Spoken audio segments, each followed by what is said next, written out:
Hello and welcome to the Agile Innovation Leaders podcast. I'm Ola Ojako. On this podcast, I speak with world-class leaders and doers about themselves and a variety of topics spanning agile, lean innovation, business, leadership, and much more, with actionable takeaways for you, the listener. Many thanks, Aino, for making the time for this conversation and for being my guest on the Agile Innovation Leaders podcast. And thank you for inviting me, Ola. It was great to have you in the course. You had a lot of good questions, and that's how we met. Yes. And I've been looking very much forward to this day. So could you tell us a bit about yourself? Who is Aino Corry? Yeah, so Aino Corry is 50 years old. She lives in Denmark. She's got 3 children. And she's always wanted to teach.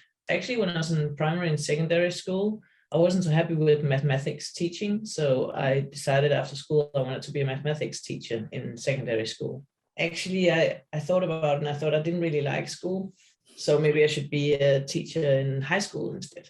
So I decided to try to go to university to study mathematics to become a high school teacher. But then I had to do some programming in the mathematics course, and I really fell in love with that. So I changed subject to computer science. And then I did my master's degree with the focus on design patterns, which was very new at the time. And when I finished, I wanted to continue working with design patterns. And that's why I applied for a Ph.D. I applied for a Ph.D. actually just to prolong my university studies, to make more of the fun thing that I've done. And then when I finished, I thought I wanted to be a researcher and a teacher. And I had a job at the university as an assistant professor. Then I decided that I wanted to go out in industry instead, because I had a child already and I wanted to have another child. And I was dead poor. So I wanted to earn a lot of money. So I went out in industry to get some money, and that worked. I got some money. And after a few years there, I went back to university to do some research and some teaching, because they had a research project, which was interesting. It was when Bluetooth was quite young, and it was about programming pervasive computing devices, what you would call IoT today. Yes. And then I was there for a few years, and then I went back to industry and was there for a few years, and then I went back to university, and then I did my research in how to teach computer science and how people learn. So that was also interesting. But then I wanted to stop again, because then I was full-time at university, and I also did some consulting in the IT industry. So I thought I would go back to the industry, and then I thought, I want to do something else. I want to be my own boss. I don't want to work that much anymore. I had 3 children at the time, so I decided to be an independent IT consultant, thinking that then I would work less. That was a huge mistake. Well, I like having my own company, but I wouldn't say that I work less, because if you have a job and you have a boss, you can tell your boss, oh, it's too much. I don't want to do that much, and please take some of the tasks away from me. But when you're your own boss and you're a time optimist, like I can be, then you think, I can do that and I can do that. And especially now with COVID, it's even worse, because at least prior to this, I had to calculate time in to get from one meeting to another, from one time to another, from one country to another. But now I can work with clients in 4 different countries in a day.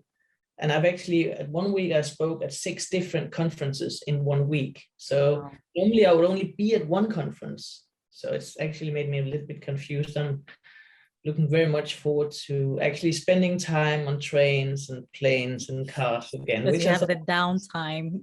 Yes. I thought I would never miss that, but I do. So I guess that's my career. Great. Now, just a little bit more about your research you did on teaching, on how to teach computer science. Now, I would expect there would be an intersection of, disciplines. It wouldn't just be computer science itself. Was there an element of maybe psychology, how people learn and all that? Yeah, it was a lot of that. It was about, the psychological aspects of how people react to being in different situations and being spoken to in different ways. And there was something that I don't think, maybe you'd call it neurology, but thinking about how to model the brain in order to make it remember what you're saying, and just something like, what does it actually mean to learn something?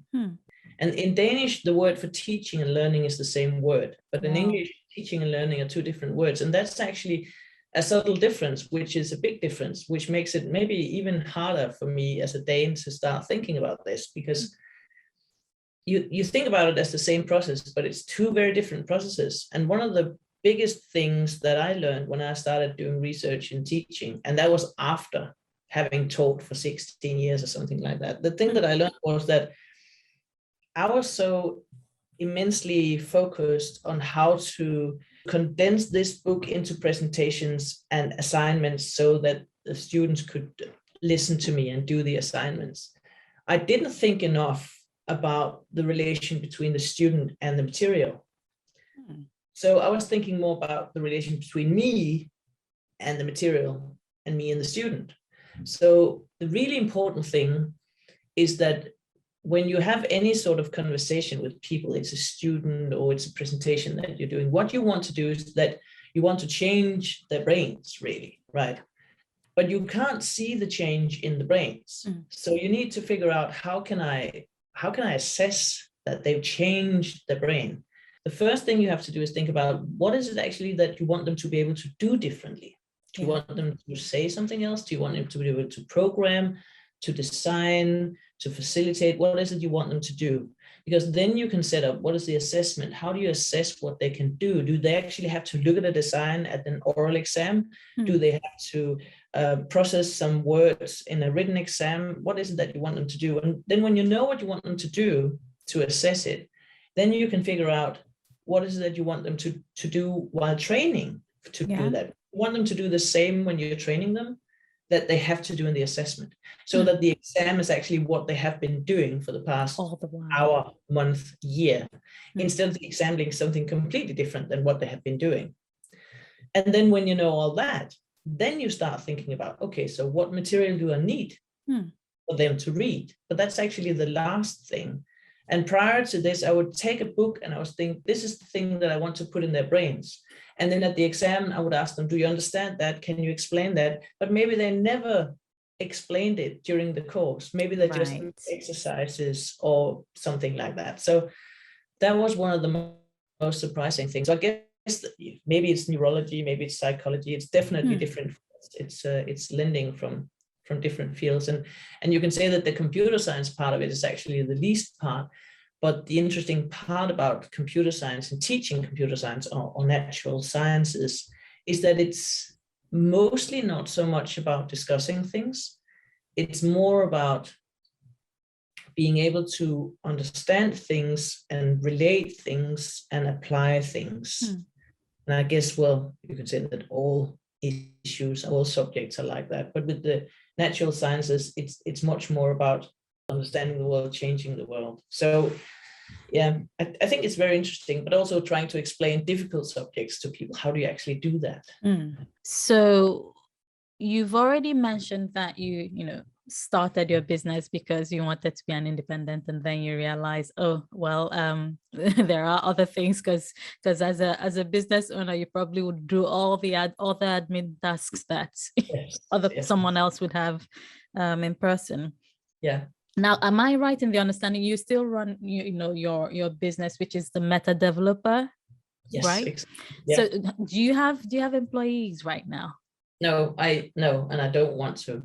I've had a lot of people asking me over the years if I want to employ somebody, and I did try once for just a small gig that I needed a helping hand, and I employed that person, and that person was not a problem, but all the extra paperwork with taxes and insurances and what do I know. So if I'm working with people now, they have their own company, and then they can send me an invoice, and then I can pay them like that, because I really want to be independent. And 6 years ago, my family and we moved to Cambridge in the UK for a year. And it was so easy for me. I could just do it, because even though I had to really work a lot less because I didn't have my network in England, and I had 3 kids who had to move to a different country, so I had to focus on them. I could just do it. I could just work less and not make any money, or almost no money, because I wasn't responsible to anybody. I was only responsible to myself. That gives me the freedom that I want to have. And during COVID, I lost everything in my book. My calendar just was empty. Wow. And I didn't know how to continue with the company, but I only had to worry about myself. I didn't have to worry about anybody that I employed. So that was nice. Yes, I completely agree. I mean, it would be a lot of responsibility having other people's livelihood as well as yours to think about. Definitely. Yeah, especially, I mean, in this is such a fluent thing, so it's difficult to promise anything. Now, but hopefully with the, lockdown restrictions on, I mean, unfortunately, we're still not out, of the red, and unfortunately, many lives have been lost, and people have been affected. But it seems like there is light at the end of the tunnel with, the vaccination and all that. Yeah. So, would you say your calendar is filling up again? Yeah, it actually became overfilled here during COVID because my book came out. So I had hoped that when my book came out, I would travel everywhere in the world and sign my books. Unfortunately, that couldn't happen because of COVID, but that's the least of the things that could happen to people during COVID. I've been very lucky, but my book came out. Retrospectives Antipatterns. Yes, and that meant that there was a lot of people who wanted to talk to me about retrospectives, which was why I wrote the book. So that was great. So I don't know if it had filled up as easily without the book, but it definitely helped, I think. But I'm looking so much forward to getting out and speaking at conferences again. I taught at the university yesterday, and I will again tomorrow, and that was in real life. That was so nice. People were laughing and we were clapping, and we were like doing icebreaker exercises where we were standing up and moving towards each other, and it was really nice. Yeah, I mean, nothing can ever replace that, face-to-face, in-person interaction. Whilst we're grateful for technology, for bridging the gap, but once in a while, it's definitely important. Yeah, it is really important. Great. Now, so since you've shown us your book, Retrospective Antipatterns, and you've talked about it briefly, why don't we delve into that a bit? And for the audience who are listening, either audio or video only, there will be the links to the, to the book and other resources that we touch on in the show notes. So what you said, people were asking you lots of questions about retrospectives and asking for advice, which was one of the motivations for writing the book. Could you tell us the story behind that? I love to tell the story behind the book. Thank you for asking. You're welcome. So I started facilitating retrospectives because Linda Rising gave me a book by Norm Kurth called Project Retrospectives. And then I started facilitating them. And then Dana Larsen and Esther Derby wrote a book about Agile retrospectives, making good teams great, which condensed all the retrospective activities into smaller bite-sized ones that you can use after each sprint. And I facilitated retrospectives at the time I worked for a company called Trifork, inside Trifork with their customers. When I went back to university, I facilitated retrospectives there. And I just really, really liked it. I even facilitated retrospectives with my family and myself and everybody basically who couldn't get away. And I got a lot of experience. And then once I was at a conference that I've been part of organizing the conference, I've been inviting speakers. And what I do at these conferences is that if a speaker gets sick or can't be there, then I fill in with a presentation. So they came to me and asked me, could you fill in with a presentation, just 20 minutes? Okay, I said, when do you want it? And they said in 20 minutes. And we would want it to be a new talk. Could you do that? I was like, how can I prepare a new talk in 20 minutes for a 20-minute talk? And then I thought the only thing that I really, really know about that I can talk about for lengths are all the mistakes that I'm continuously making when facilitating retrospectives. So I thought this is definitely something I can talk about. So I just, I think I drew some pictures, or I found some pictures online, and then I just spoke out from those. And I spoke about 3 different things that I called antipatterns for retrospectives. things that often go wrong for me and how to solve it. So not just explaining the problems, but also how to get out of the problem situation. Yes. And people liked it. And then I started giving that talk, and I extended it to 45 minutes to an hour. I extended it to a day. And people kept asking me, where can we read more about this? And I said, you can't really, because it's in my head. And then somebody said, maybe you should write a book. And I thought, I'm not going to write a book. I already did my PhD dissertation, and I'm not doing that again. It was not the best part of it for me. But then I started just writing, first it was just a few Word documents that I shared with people in my retrospective network, and they gave me feedback on that. And then I started a Lean Pop book. And it turned out people wanted to buy the Lean Pop book. So I thought, well, maybe I should add some more chapters. And then I thought it would be interesting to see if there's any publishers who'd like to publish it. And luckily, I have a very good network in IT. So I asked a lot of people who are already authors. And Martin Fowler introduced me to somebody from Pearson, Greg Dunch. And he read my book, the PDF that I sent from Lean Pop. And he said that they thought they'd like to publish it. And there was a lot of back and forth. And could you change the title, because Antipatterns sounds so depressing and negative? And I said, but it is Antipatterns, so I cannot. And then there's things about that. I want this octopus, this red octopus. Yes. Well, it looks a little bit like a children's book. Are you sure you want it to look like a children's book? And I said, actually, I'm really like a child myself. So I want it to be me. And then I said, and it has to be printed in color, because I want all these antipatterns to have not just a name, but also a picture. Because with antipatterns, what you do is that you create an awareness. So I described, this is the context you're in. This is what normally happens, but that's the antipattern solution. That's actually not a good solution. It gives you these drawbacks. Yes. But then you have the refactored solution, which gives you these benefits. And I want, with patterns as well as anti-patterns, it enables you to have a discussion on a higher level of abstraction. So you can say, for instance, with patterns, you can say, then I used the observe, or I implemented composite, and then you don't have to explain all the nitty-gritty details. And it's the same with these anti-patterns. So instead of saying, well, we tried to vote, but then some people held up their vote and I allowed them to do so, but maybe I could have done it differently. You can just say, well, then I ended in political votes. And then there's both the name and then the picture, because for some people, the name is easy to remember, but for other people, the picture is easy. Yes. I'm very visual. So I really remember pictures like that, and graphs, it really helps me understand. I love UML, and when I work with architecture, it's very important for me to be able to draw these things.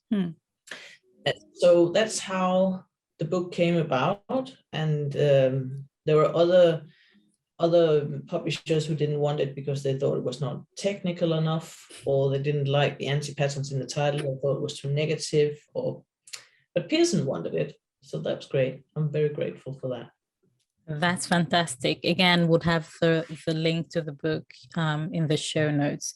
And I mean, so I do identify with, the things you said, or where you kind of held your ground, and in terms of how the book was meant to look for pictures. And if it's playful, it's easier to absorb. There is the saying in English, a picture is worth more than 1,000 words, definitely. And in that way, you're kind of trying to cater for different people with different learning styles, because there are some of us who can read, but pictures kind of makes it, breaks it up and kind of, conveys the message even more effectively in some instances. On that note, though, do you already have an audio version of it, or do you think it would bode well as an audio version? Yeah, that's a bit embarrassing, Ola, because I have narrated, I think, 5 of the chapters, but then I stopped. But I will narrate it. I am doing it, and it will happen, hopefully. Okay. Yeah, but it turns out it's much more difficult to make an audiobook than you think. I want to narrate it myself. I agree. Have you tried it? Well, no, just with, starting the podcast and, kind of speaking, there is a whole lot to it. So I can imagine trying to bring a book to life, kind of enunciating, and there'll be some places you need to emphasize. That's what I've never done it yet, but I can imagine. Yeah, well, I could have hired an actor to do it, but I wanted it to be me because it's my experiences. It's my voice that should be in this book. But then, so I'm Danish and English is my second language. And I normally think, okay, I'm pretty good at English. I can speak fluent English. People understand what I'm saying. I can express myself and the book is written in English. But then when you start recording it and you listen to it afterwards, you make so many mistakes, or at least I do. So I have to retake that again. So it just takes a lot longer than I thought it would. But it will be there. It's my plan. We'll be looking out for it, definitely. Yeah. Okay. And so in your view, what are retrospectives and why are they important? Well, retrospectives is a way for a team to set time aside to reflect on where they are, inspect, you would say, and learn from that, appreciate what happened, and see how can we improve going forward, the way that we communicate, the way that we work, the way that we program or design or whatever we do. It's simply taking time aside to appreciate and inspect and then adapt to the situation. In a sense, it's a core of Agile, right? Inspecting and adapting. And for a team to have regular retrospectives, I think it's so important. Sometimes they'll think, we don't have anything to talk about. We don't have any problems. But there's always something that can be improved, even if it's a small thing. And having those regular retrospectives helps you remember to continue to improve in all different aspects. But also, I think retrospectives is a way to gain trust between team members. It's not the only thing you need to gain trust, but that sharing thing, that showing, okay, that didn't go very well, or I need to learn this, or I got stuck with this. But also, I was really happy about this. This made me so energetic. I'm really optimistic about these things. It helps people understand each other as human beings and as sort of parts of the machinery or parts of the system that's the team or even the organization. So I think it's important on all aspects and for everybody. Interesting, your definition of what a retrospective is. And I'd never really thought about it as a way for team members to, build trust with themselves. So thanks for mentioning that. Really stood out for me. Do you have any examples in your experience where, this happened, where there was maybe little or no trust and, subsequently, through the retrospectives, the team started having more trust towards themselves? I would like to say yes, but I have to say that when I realize in retrospective that there's not enough trust, it is something that you have to work with also between the retrospectives. In a sense, if there is not enough trust to share anything, then the retrospective will not be trust building in itself, but it can help you reveal that there is not enough trust.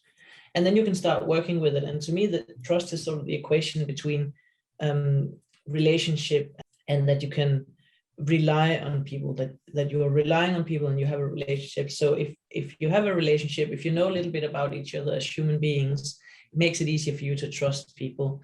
And also if you can rely on other people, for instance, if they say, oh, I'll do this, then they'll do it, or they'll say they can't do it. That's part of the trust as well. And if you understand, if you learn at the retrospective that there isn't enough trust, the retrospective can become a waste of time, because if they don't want to share the things that are really difficult, then you'll just talk about the meal in the canteen, or whether we should have a meeting that's 2 hours long or 1 hour long or something like that, which is not really changing anything. It's usually things about how to give feedback, or whether the code reviews can be done in this way or the other, and whether we need to learn something more. So, but you can definitely be aware that there's trust issues that you can work on outside the retrospective. But then I think another important thing is that if they have already sufficient trust to be able to share things, then I've heard from a lot of people that it can feel almost like team therapy to have a retrospective, because they don't have to think about it. They can sort of relax and let the facilitator carry the conversation forward sometimes. And then the facilitator facilitator can help them say, now we talk about this, and now perhaps we talked enough about this, now we should talk about this, or could you see this from the other side, which is something that I sometimes do as well. So it can be a little bit conflict handling as well, to be a facilitator, to say, so what did you hear him say right now? Or can you imagine what his day was like yesterday, or something like that? So it can be therapeutic if you want to, but that depends on the facilitator. You can also have a retrospective facilitator, which is perfectly fine, but only wants to talk about how we can improve the way that we actually design things, the architecture we make, the meetings we have. It can still be helpful. It doesn't have to be therapy, but it can. Yeah. In running the retrospectives, I would imagine there would be some sort of advanced preparation from a facilitated perspective. Now, when you get asked to do this by, other organizations and teams, do you normally have a point person and you'd get the brief in terms of what they're trying to achieve from the point person, and that would set the agenda? So have you always found yourself sticking to the agenda, or have you ever had to kind of flex depending on what you sense the team need? Yeah, I've definitely had to change my agenda.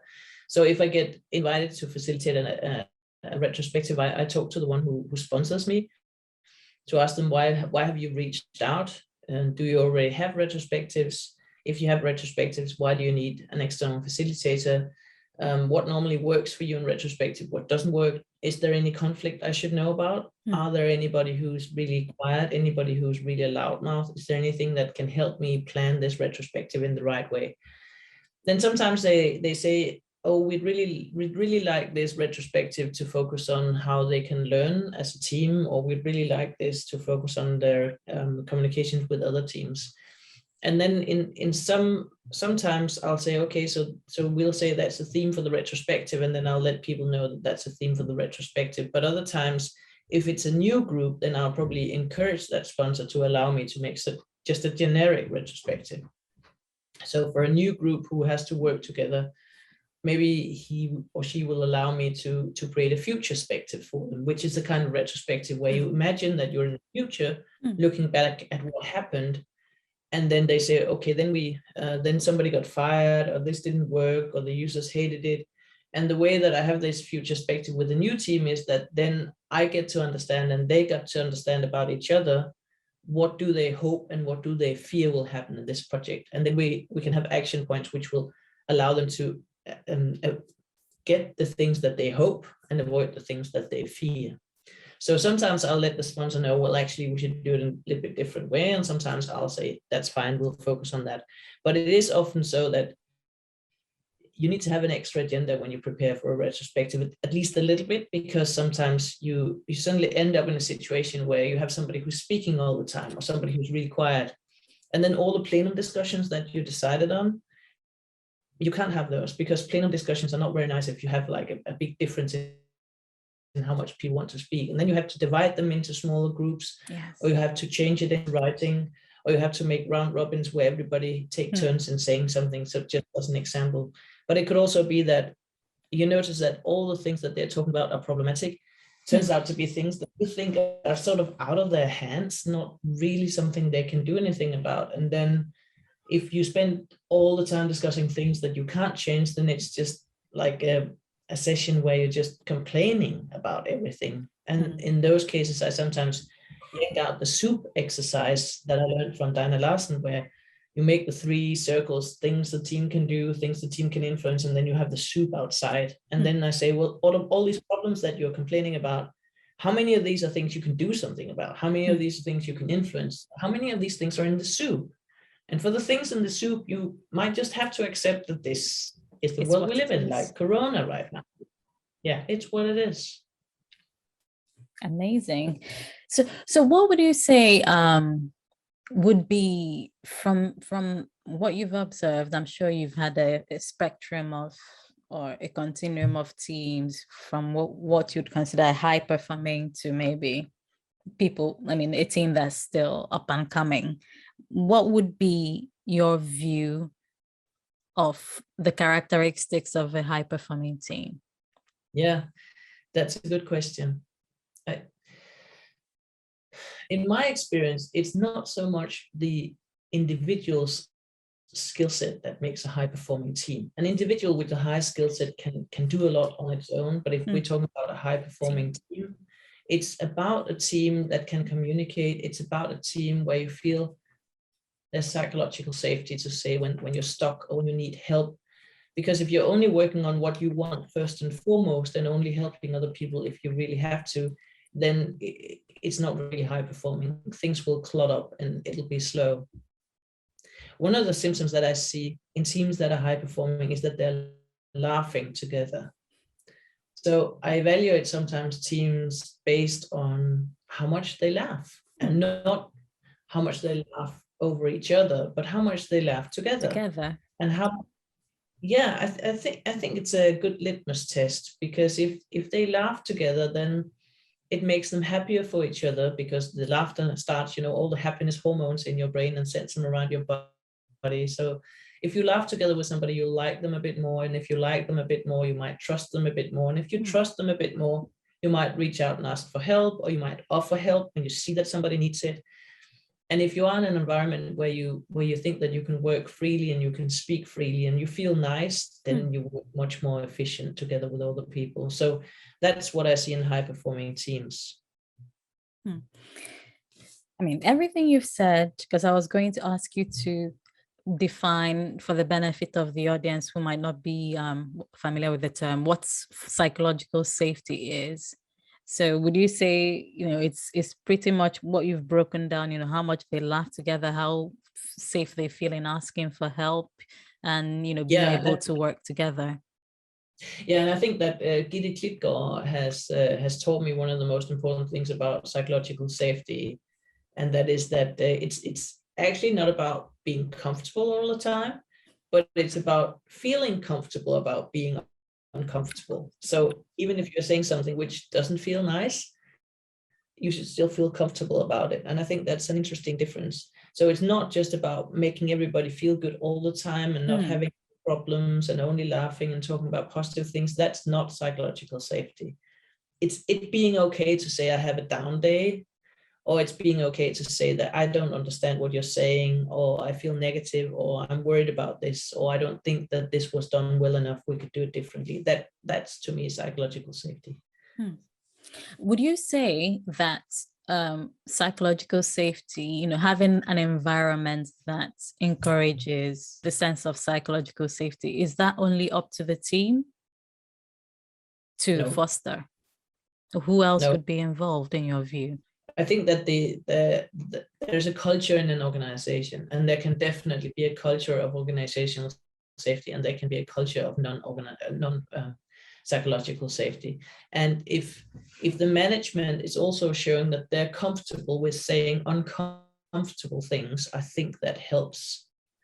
If they're comfortable with saying, oh, we didn't do very well about that, or I made a mistake, or if they're okay with telling people to do things differently instead of making it really awkward or being very angry about it, that's brilliant. And I remember one of the great managers I had once, that I made a huge mistake that was really embarrassing. And when I noticed it, I felt so bad. I was beating myself up about it, but I had to tell my manager, and I had to come forward and say I messed up completely. And the way that he reacted was just wonderful. He said, well, we'll have to look into that. We'll have to figure out how we can change the process so that that doesn't happen again. Because of course, I mean, I probably could have avoided that mistake if I thought about things in a different way. But what he said was that we should have a process where that you should do this at this point in time. That should help you and support you. And I thought that was one of the things that created the psychological safety for me, because now I felt much safer about saying that I had a problem or made something wrong. In facilitating retrospectives, because you mentioned earlier that if there was anything you could talk about at length, without needing preparation, it would be about the mistakes you've made in facilitating retrospectives, and hence maybe they could also be lead to some of the antipatterns. Could you share some of these retrospective antipatterns that you've observed? So one of the retrospective antipatterns that I see most often and that I ran into most often myself is the one that I call prime directive ignorance. So the prime directive is what Norm Kurth wrote about retrospectives. There was a longer text that states everybody did the best they could at all times. And remember that before you enter the retrospective. But the problem is that, at least in some of the organizations that I've worked in and with some of the people that I've worked, they thought it was a bit ridiculous to expect that everybody did the best they could all the time, and to really believe that they couldn't have done any better, because they knew that somebody was slacking. They knew that somebody was being lazy. They also knew that they themselves didn't do the best they could. So how could they really genuinely believe that? So sometimes I've had retrospectives where I didn't state that. I didn't say it out loud. I didn't state it in the email or the invitation. I didn't say, remember, this retrospective is not about finding a scapegoat or naming and blaming. It's about figuring out how we as a system of people can move on better together. And then I've had some awful retrospectives where some people had been made scapegoats and they got really sad, and some of them left the retrospectives because they didn't feel safe in there. And I think some of them may never have entered a retrospective again, because it really ruined it for them, because in their head now, retrospective is just free for all, just sending arrows towards somebody, some poor person, and shaming them and blaming them. So I think that the prime directive ignorance anti-pattern is one of the most important ones. And the refactored solution, obviously, in the prime directive ignorance is not to ignore the prime directive. So remember to bring it, put it on the poster in the wall, say it out loud, write it in the email. You can do it with your own words. This doesn't have to be in Norm Kurth's words if you like your own words better, but just make sure that people try to do that. Because the thing that Norm Kurth wanted to achieve with this was that people had the mindset of everybody did the best they could. But it's difficult to have that mindset. We're probably all brought up with our parents asking, who left the milk out on the morning table? Who broke that vase? Who started that fight, right? We're always trying to find a scapegoat and punish them. Although it's not very constructive, not even with children, and not even with grown-ups either, to find that. It's better to figure out how can they play and where can they play so that they don't break the vase. How can we remind people to put the milk into the refrigerator instead of saying you're stupid, you're forgetful, you're lazy, right? But I also appreciate that it might be a bit naive, that you might think, okay, but they could have just done a little better, right? But helping them out with processes, I think, is a good idea. With reference to the prime directive, one of my mentors said something to me that also stuck, which is that, most people come to work, wanting to do their best job, but sometimes it's the system that restricts them. So if we, like you said, kind of move away from trying to find a scapegoat or someone to point the finger at, to blame for what's going wrong, can we look at how we can shape the system in such a way that those things, it would be hard to fall into those mistakes because the system is already shaped in a way that would help them focus on the right behaviors and practices and not fall into the wrong, undesired ones. Yeah, amazing. Any other anti-pattern you'd like to share in addition to the?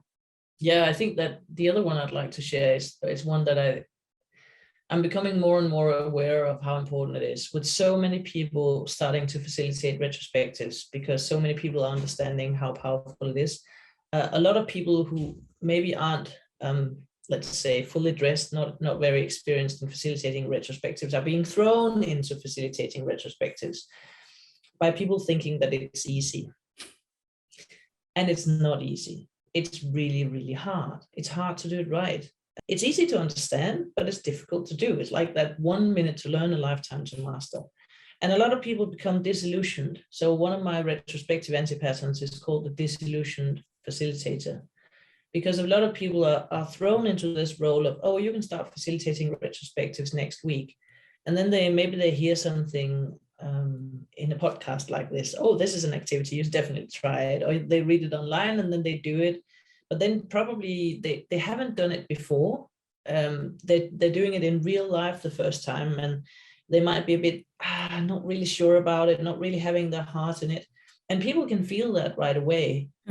And then they won't put their heart in it either. And then it will fall to the ground. You won't get what you expect to get out of it. So I always encourage people when they start facilitating to try doing it in a sandbox first. Try out the activities with somebody that you trust and know. Maybe you have some other people who want to learn how to facilitate retrospectives, and then you can try these activities out with them, because explaining these activities can be difficult. Coming up with examples that makes people understand what they should do can be difficult, but also really understanding what is the expected outcome. As we talked about right in the beginning, Ulla, the learning goals, what is it actually that you want to achieve?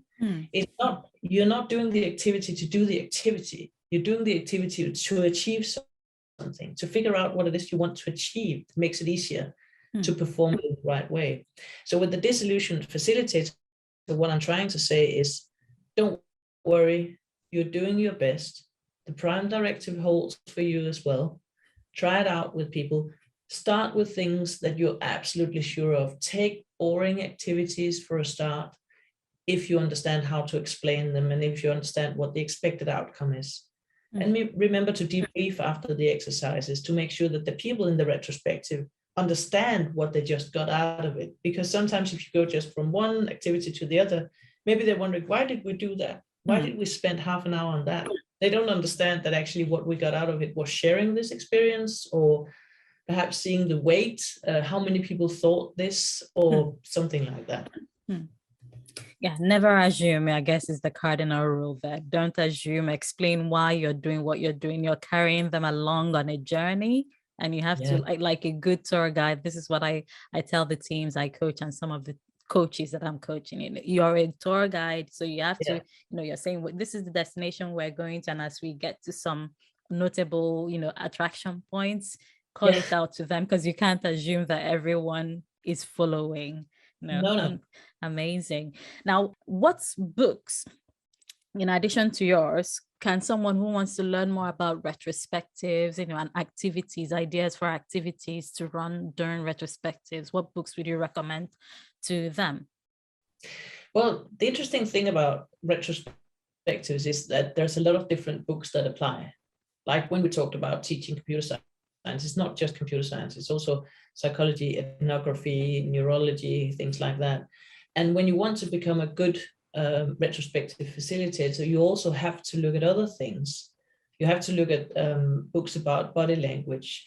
A book that I keep returning to is the book Coaching Agile Teams by Lisa Atkins. It's not necessarily about retrospectives. There is a little bit about that in that, but Coaching Agile Teams is about all the different ways of thinking about helping people coming from this place to this place. And that's actually what retrospectives is about. But also Jutta Eckstein has written the book Retrospectives for Organizational Change. And I think that's important as well, to think about retrospectives in a different setting, because then you might see that, okay, so these retrospectives that you have been asked to do every sprint for a team, maybe that's actually something you can use for the whole organization to help a change or something like that. So I think sort of not just talking about the retrospective books, but other books in general about coaching or communication are very important. Fantastic. So are you on social media, and how can the audience who would want to get in touch with you do so? Yeah, I'm on LinkedIn. LinkedIn, I think Aino Corry, just that link. And I'm on Twitter with my name, APA IPI. Okay. I'm also on Instagram, but I never use it. That's the best ways to reach me. And it's really easy to Google me, because as with you, we probably have very unique names. Yes, definitely. And I have to say, Ulla, thank you for that thing from the coaching that you said about pointing out the different parts of the landscape in the journey that people might not notice. I think that's a very, very good analogy that I'll use in my retrospective teaching as well. You're very welcome. Thank you for that. No, thank you. You're welcome. Any final words before we just wrap this whole thing up? Yeah, make sure you have something that you enjoy every day in your life. Amazing. Thanks again, Aino. That's all we have for now. Thanks for listening. If you like this show, do subscribe at www.agileinnovationleaders.com. That's agileinnovationleaders.com, or your favorite podcast provider. Also share with friends and do leave a review on iTunes. This would help others find this show. I'd also love to hear from you, so please drop me an email at ola@agileinnovationleaders.com. Take care and God bless.